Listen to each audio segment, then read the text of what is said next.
From recycling sporting infrastructure to innovating energy systems, this is the legacy of the 2024 Paris Olympics. A Ukrainian missile shot down in the western Russian region of Kursk has injured 13 and damaged infrastructure, Russian officials say. Russia's Ministry of Defense says it shot down 35 drones overnight as part of Ukraine's week-long incursion into enemy territory. Україна доводить, що дійсно вміє повертати справедливість та гарантує саме такий тиск, який потрібен – тиск на агресора. A Russian drone and missile attack on Brovary, located 24 kilometres from the capital of Kyiv, killed 2 people, including a 4-year-old boy. Local officials say another 3 people were injured. Ukrainian President Volodymyr Zelensky says a North Korean-made missile was used in the attack. Meanwhile, the Kremlin has released footage allegedly showing Russian artillery destroying Ukrainian ammunition depots, manpower and military equipment in the, quote, special military operations zone.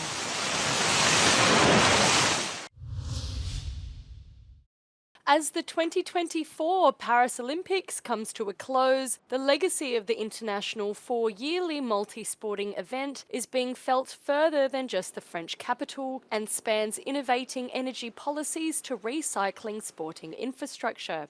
Organisers of the 2028 Los Angeles Olympics are mulling whether to only use gas-guzzling generators for emergencies, according to French media. Paris Olympics Organising Committee first spearheaded the move away from generators powering the events, except in rare circumstances. The 2024 Paris Olympics is also having an impact on the organisers and cities' coffers. Economic forecasting by financial company S&P Global Ratings estimates the 2024 Paris Olympics is the most budget-friendly Games in 2 decades. A glut of appropriate existing sporting infrastructure meant the International Organising Committee did not need to construct new facilities, according to the report. If future organising bodies mimicked Paris's legacy, it could guarantee environmental and financial gold. Pockets of Europe are sweltering through extreme heat.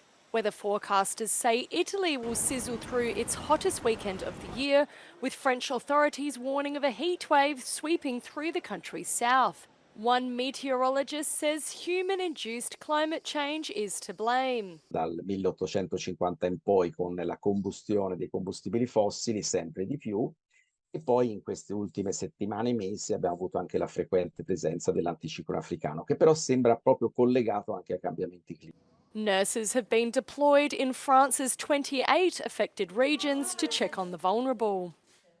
Nous, on est là pour leur rappeler de boire et les bons gestes, mais aussi pour surveiller la déshydratation, les signes de la déshydratation qui feraient qu'on doit appeler le médecin ou la famille. Quand elle vient, ça me fait quelqu'un. Et puis, si j'ai une fatigue ou quelque chose, je lui dis. The World Health Organization warns 175,000 Europeans living on the fastest warming continent suffer heat-related deaths every year. Thousands gathered on the streets of the UK at anti-racist rallies held across the nation. The demonstrations came following anti-immigrant riots which had gripped the country earlier this week following a fatal knife attack on children. Misinformation spread through social media claimed the attacker was an immigrant and a Muslim. The majority of people in Britain are for a multicultural society and are against the violence of the racists and the fascists. For a moment, it looked like they could cower people off the streets.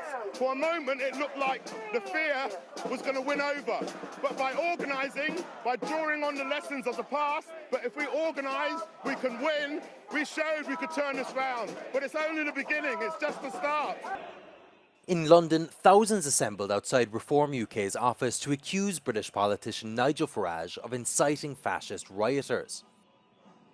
The predicament is a microcosm of broader challenges confronting many European countries as they face a series of problems relating to migration and the rise of the far right.